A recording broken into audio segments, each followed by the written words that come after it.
there. Subscribe to my channel. And also press this bell icon.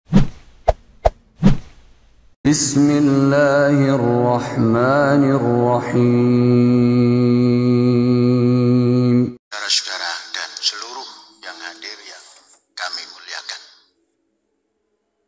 Saya mengajak saudara untuk menjawabkan salam yang tidak assalamualaikum saja. Sambil kita bernyanyi. Saya rasa yang hadir walaupun tidak terlalu pandai, tapi bisa bernyanyi. Kita ucapkan pada sahabat kita, Hafenu Shalom Alehem, dalam bentuk bernyanyi. Silakan berdiri. Ikuti nada dari syekhnya. Semua saya minta berdiri. Karena ini satu syuro. Ya, yang atas, yang bawah, ayo kita menyanyi. Supaya tahu Hafenu Shalom ya. Hafenu Shalom Alehem. Hafenu Shalom Alehem. Hafenu Shalom Alehem. Hafenu Shalom Shalom Shalom Alehem. Hafenu Shalom. Nah gitu ya. Mari kita mulai. 1, 2, 3. Hafenu Shalom Alehem. Hafenu Shalom Alehem. Hafenu Shalom Alehem. Hafenu Shalom Shalom Shalom Alehem. Hafenu Shalom Alehem. Hafenu Shalom Alehem. Hafenu Shalom Alehem. Hafenu Shalom Shalom Shalom Alehem. Ya sudah. Bismillahirrahmanirrahim. Assalamualaikum warahmatullahi wabarakatuh.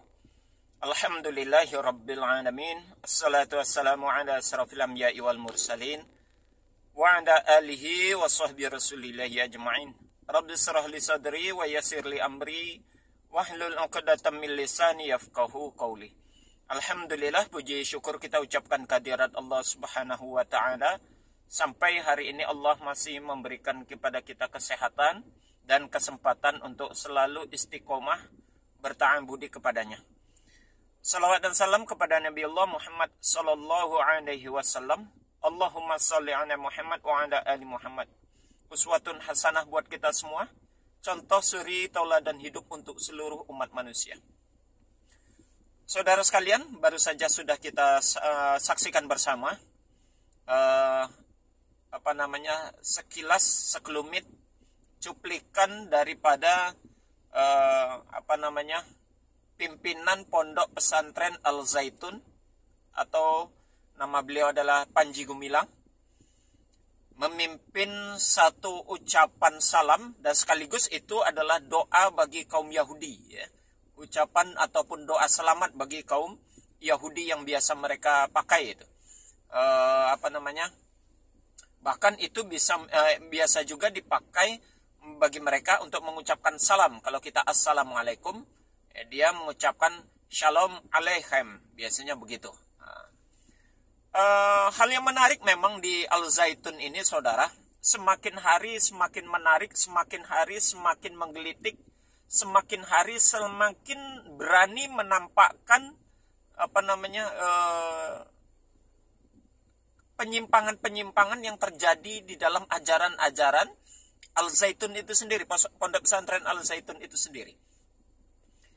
Setelah beredarnya video sholat id yang begitu janggal, ya, dan itu mengganjal sehingga menimbulkan banyak reaksi dari beberapa tokoh, para ulama di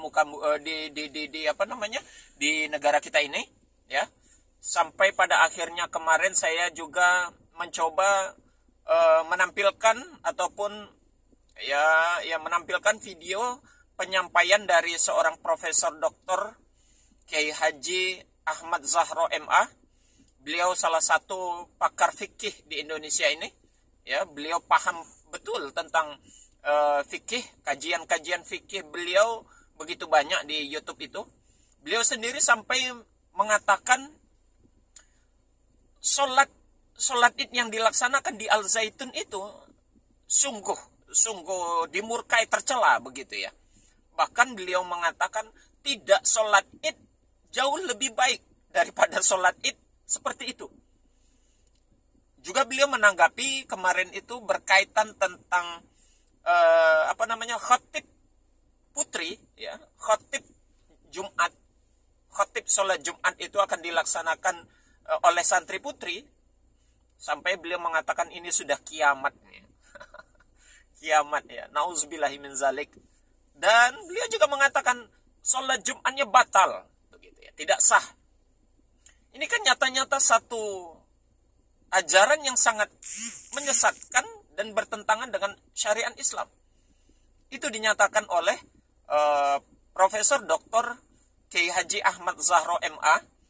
Sekali lagi beliau adalah salah seorang pakar fikih di Indonesia ini. Ya, karangan tulisan-tulisan beliau berkaitan dengan fikih itu cukup banyak, dan kita di Indonesia sangat tahu persis siapa beliau. Jadi reaksi beliau begitu luar biasa terhadap yang kemarin. Dan ya semakin kebelakangan ini, beberapa waktu yang lalu beredar lagi video tentang salam yang disampaikan oleh Panji Gumilang, di mana dia menggunakan salamnya kaum Yahudi, ya, yang dilaksanakan atau yang dia sampaikan dengan cara bernyanyi seperti yang sudah sudah kita saksikan di awal tadi, ya, Afinu Shalom, ya, itu yang dia pakai kalimatnya, kemudian dia ucapkan dengan cara bernyanyi begitu, ya. Sekali lagi setahu saya ini kalimat yang dipakai oleh orang-orang Yahudi dulu, tidak saja pengucapan salam ketika mereka bertemu atau ya berpapasan sesama mereka, ini juga dipakai biasanya untuk ritual-ritual tertentu ketika mereka mengucapkan atau meminta keselamatan, ya, yang dilakukan oleh kaum Yahudi itu begini, ya, Afinu Shalom atau Shalom Aleichem, biasanya ada Aleichem di belakangnya itu. Nah ternyata saudara, itu tidak sebatas apa yang dia laksanakan pada peringatan satu suro itu atau satu Muharram begitu ya, satu Muharram atau satu suro. Di situ dihadiri juga oleh Luki Hakim, yang waktu itu Luki Hakim masih menjabat sebagai wakil Bupati Indramayu, ya. Dan Luki Hakim mengikuti, mungkin ya Luki Hakim karena dia tamu, terus dia mungkin juga tidak paham dengan hal itu sehingga dia ikut juga gitu. Dan Panji Gumilang sebagai pimpinan Pondok Pesantren Al-Zaitun mengajak seluruh jemaatnya atau jemaahnya yang yang hadir saat itu untuk bersama-sama yang mengucapkan hal tersebut dalam bentuk nyanyian. Ya, dalam bentuk nyanyian, dan dia yang memimpin itu. Dan saudara sekalian, ternyata hal itu menjadi salah satu kalau saya bilang mirip dengan ekskul lah gitu ya. Di Pondok Pesantren Al-Zaitun itu ada paduan suara yang ternyata menyanyikan lagu ini, menyanyikan doa selamat Yahudi ini, ya. Itu diajarkan ke santri-santrinya. Berikut kita saksikan videonya saudara, yang ini menjadi paduan suara, dan mereka latihan dengan menggunakan lagu Afinu Shalom itu.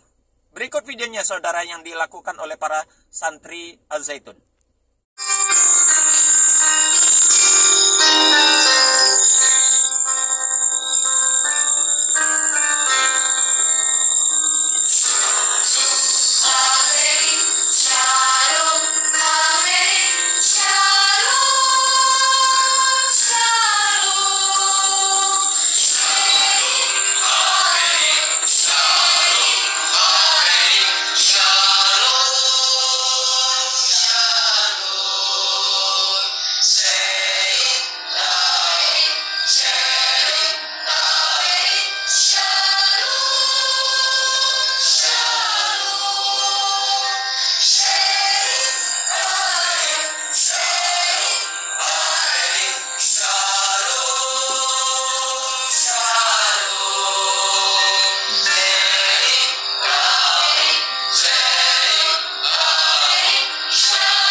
Sudah sama-sama kita saksikan.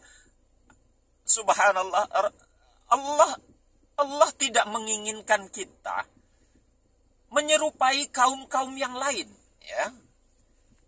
Karena dalam sabdanya Rasulullah, apabila seseorang mengikuti menyerupai satu kaum, maka dia bagian dari kaum itu. Ya. Allah juga telah mengingatkan di dalam Al-Qur'an, ya, walan tardo angkal yahudu walan nasara hatta tattabi'a millatahum. Tidak akan pernah berhenti Yahudi dan Nasrani sampai kamu mengikuti millah mereka. Ya, Allah mengatakan di situ millah mereka. Millah itu tidak hanya sekedar konsep agama mereka, tapi kebiasaan-kebiasaan mereka, budaya-budaya mereka nanti akan diikuti. Dan inilah suatu contoh gitu ya. Satu contoh apa yang dicemaskan oleh Allah di dalam Al-Quran dengan kalimat walan tardo angkal yahudu walan nasara hatta tattabi'a millatahum. Tidak akan pernah berhenti Yahudi dan Nasrani itu sampai kamu mengikuti milah mereka. Ini sudah dibuktikan, sudah dipraktekkan oleh Panji Gumilang, ya. Di dalam pondok pesantren Al-Zaitunnya, ini telah mengikuti milahnya Yahudi. Kebiasaan-kebiasaan Yahudi itu doa-doa yang biasa dipakai, yang dipanjatkan oleh kaum Yahudi. Jadi na'udzubillahi min zalik. Rasulullah itu ada beberapa puasa, ya, beberapa ibadah ya, yang diperintahkan, yang dimana Rasulullah itu kalau ada ibadah yang menyerupai dengan kaum Yahudi, Rasulullah biasanya membuat perbedaan, tidak mau mengikuti gitu loh, tidak mengikuti. Contoh saja puasa 10 Muharram itu, ya, 10 Muharram itu Rasulullah awalnya mengikuti puasa 10 Muharram. Tapi ada sahabat yang mengingatkan bahwasanya Yahudi dulu juga melaksanakan puasa di tanggal 10 Muharram. Lalu apa kata Rasulullah? Andai saja kita masih hidup tahun depan, maka kita laksanakan puasa tanggal 9 Muharramnya. Jadi ada 2 hari, ada penambahan gitu loh. Tujuan penambahan itu agar beda umat Islam dengan umat Yahudi. Jadi Rasulullah banyak ibadah-ibadah yang dilakukan itu kalau menyerupai malah dibuat agar berbeda. Ini tidak, ini justru malah disama-samakan, bahkan diikuti. Kan na'udzubillahi min zalik, ini sangat nyata kesesatannya itu. Juga cara pemanggilan sholatnya gitu ya. Kenapa dengan azan kita panggil ya? Kalau bunyi bel itu karena menyerupai Nasrani. Kalau dengan tambur gitu ya, bunyian-bunyian trompet itu menyerupai Yahudi. Maka Rasulullah untuk membedakan panggilan ibadahnya umat Islam tidak menggunakan lonceng dan tidak menggunakan trompet, karena dua-duanya itu adalah merupakan budayanya Nasrani dan Yahudi. Maka Rasulullah menganjurkan kepada kita untuk pemanggilan orang untuk beribadah dengan melaksanakan azan. Jadi sempat dulu akan menyerupai Yahudi dan Nasrani, tapi Rasulullah selalu membedakan. Ini na'udzubillahi min zalik, apa yang dilakukan oleh Panji Gumilang justru mengikuti. Jadi kesesatan yang terjadi di Al-Zaitun begitu nyata. Jadi tidak berlebihan, ya, sekali lagi tidak berlebihan jikalau ada orang yang menyatakan apa yang diajarkan di dalam Pondok Al-Zaitun itu banyak yang menyesatkan. Apalagi kita belum membicarakan ini tentang kaitan Al-Zaitun dengan NII, ya, Negara Islam Indonesia, yang pernah dinyatakan itu satu organisasi terlarang, bahkan kelompok teroris. Jadi semakin hari semakin tidak jelas dan semakin ngawur gitu ya, apa yang dilakukan oleh Panji Gumilang di dalam ajarannya di Pondok Pesantren Al Zaitun itu. Semoga ini menjadi perhatian pemerintah, jadi perhatian MUI, jadi perhatian Kemenak. Kemenak kemarin seolah-olah memberikan perlindungan, memberikan keleluasaan. Semoga ini menjadi perhatian tersendiri, sehingga ada kebijakan, ada sikap yang harus ditentukan, yang diambil untuk ya bagaimana caranya lah supaya Panji Gumilang beserta Al Zaitunnya tidak semakin menyesatkan umat. Demikian saudara, semoga ini bermanfaat. Kita tutup dengan kafaratul majlis. Subhanakallahumma wa bihamdik, asyhadu an la ilaha illa anta, astaghfiruka wa atubu ilaik. Assalamualaikum warahmatullahi wabarakatuh.